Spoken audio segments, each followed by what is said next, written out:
नमस्कार साथियों, निष्ठा इंस्टीट्यूट में आपका स्वागत है। मैं अभिषेक आज बात करने वाला हूं साथियों हरित क्रांति के जनक के बारे में। हाल ही में इनका निधन हुआ है दोस्तों। हम पूरी विस्तार से इनके बारे में जानेंगे और इन्होंने भारत के लिए क्या किया उसके बारे में भी जानेंगे। तो आइए शुरू करते हैं बिना कोई देर किए। एक बार आप लोग उससे पहले साथियों क्लास को शेयर जरूर कर दीजिएगा। तो father of the India green revolution, प्रसिद्ध कृषि वैज्ञानिक और भारत में हरित क्रांति के जनक मनकोम्बु संबाशिवम स्वामीनाथन, मनकोम्बु संबाशिवन स्वामीनाथन, जिनको हम एम एस स्वामीनाथन के नाम से भी जानते हैं। इनका चेन्नई में दोस्तों 98 वर्ष की आयु में निधन हो गया है 28 सितंबर 2023।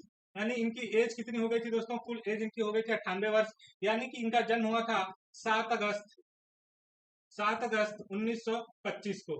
आगे हम लोग देखेंगे कि इन कौन कौन से कृषि मंत्रियों के साथ ये काम किया और किस किस संस्थाओं के हेड रहे हैं ये। ठीक है, तो स्वामीनाथन ने सबसे ज्यादा जो दोस्तों काम किया था, धान की अधिक उपज देने वाली किस्मों को विकसित करने में महत्वपूर्ण भूमिका इन्होंने निभाई थी। आइए आगे देखते हैं। हरित क्रांति के जनक कहे जाते हैं। भारत में हरित क्रांति का जनक कहा जाता था। उन्होंने देश में पैदावार बढ़ाने के लिए कई महत्वपूर्ण कार्य किए थे। देश में हरित क्रांति की सफलता के लिए 1960 और 70 के दशक में दौरान दोस्तों सुब्रमण्यम और जगजीवन राम के साथ इन्होंने बहुत ही महत्वपूर्ण योगदान भारत के लिए दिया था। रासायनिक जैविक प्रौद्योगिकी के अनुकूल माध्यम से गेहूं और चावल के उत्पादकता बढ़ाने में अपना महत्वपूर्ण योगदान दिया था। उन्होंने संयुक्त राष्ट्र पर्यावरण कार्यक्रम द्वारा आर्थिक परिस्थिति की जनक के रूप में भी मान्यता दी गई। तो किसके द्वारा आर्थिक परिस्थिति की जनक की मान्यता इनको दी गई थी दोस्तों? तो ये बात याद रखिएगा, संयुक्त राष्ट्र पर्यावरण कार्यक्रम द्वारा। ये बिल्कुल ऐसा समझिए कि सब क्वेश्चन इस बार छपे के छपे आपको आगामी परीक्षाओं में जरूर देखने को मिलेगा।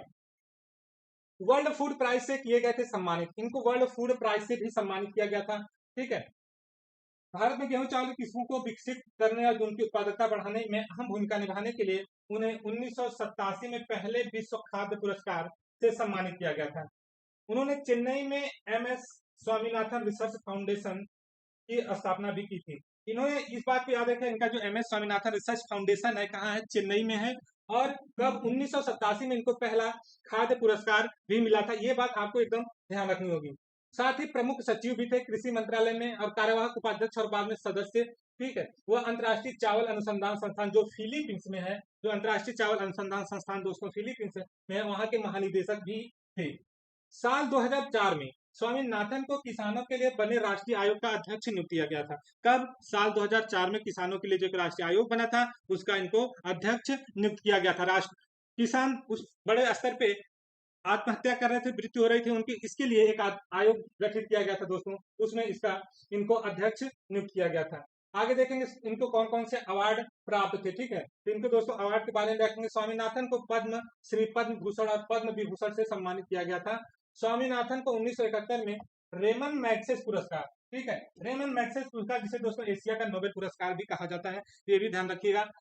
1986 में अल्बर्ट आइंस्टीन विश्व विज्ञान पुरस्कार अंतर्राष्ट्रीय पुरस्कारों से सम्मानित किया गया था। ठीक है, इस तरह से इनको कई अंतर्राष्ट्रीय पुरस्कारों से भी सम्मानित किया गया था। एक इंपॉर्टेंट पुरस्कार यह भी है फिरोजिया पुरस्कार, इसको भी आपको याद रखना पड़ेगा। लाल बहादुर शास्त्री राष्ट्रीय पुरस्कार और इंदिरा गांधी पुरस्कार से भी इनको सम्मानित किया गया था। स्वामीनाथन ने विभिन्न विभागों में विभिन्न पदों पर कार्य किया था। उन्होंने भारतीय कृषि अनुसंधान संस्थान के निदेशक थे। ठीक है, भारतीय कृषि अनुसंधान संस्थान के निदेशक थे। आईसीएआर का महानिदेशक और भारत सरकार कृषि अनुसंधान संस्थान शिक्षा विभाग का सचिव इनको नियुक्त किया गया था। तो ये सब जानकारी इनके बारे में मैं दोस्तों आपको दे दिया। तो इनके बारे में बता दिया कब इनका जन्म हुआ था और उनकी डेथ कब हुई है।